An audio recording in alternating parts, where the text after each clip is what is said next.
இந்து சமய அறநிலைத்துறை கட்டுப்பாட்டில் உள்ள கோவில்களில் புதிதாக பிரதிஷ்டை செய்து கொடிமரங்கள் வைப்பதற்கு வழிகாட்டு நெறிமுறைகள் வெளியிடப்பட்டுள்ளது நாம் அண்மை செய்தியாக பார்த்துக் கொண்டிருக்கின்றோம். கூடுதல் விவரண செய்தியாளர் நந்தினி வழங்க கேட்கலாம். நந்தினி, தமிழ்நாடு அரசின் இந்த அறிக்கை குறித்தான கூடுதல் விவரங்களை பதிவிடலாம். வணக்கம் ராம்குமார். இந்து சமய அறநிலையத்துறை கட்டுப்பாட்டில் உள்ள கோயில்களில் புதிதாக பிரதிஷ்டை செய்து கொடிமரங்கள் வைப்பதற்கான வழிகாட்டு நெறிமுறைகள் வெளியிடப்பட்டிருக்கிறது. அதன்படி இனி வரும் காலங்களில் கோயில்களில் ஆகம விதிப்படி கொடிமரங்கள் வைத்து பிரதிஷ்டை செய்வதற்கு ஆணையரின் முன் அனுமதி பெற வேண்டும் எனவும் தெரிவிக்கப்பட்டிருக்கிறது. 15 நாட்களுக்கு முன்பே இந்த அனுமதி நிச்சயமாக பெற வேண்டும் எனவும் குறிப்பிடப்பட்டிருக்கிறது.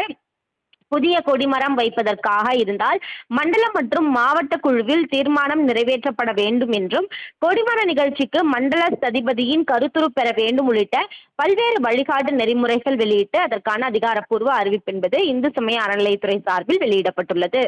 நந்தினி, தகவலுக்கு நன்றி.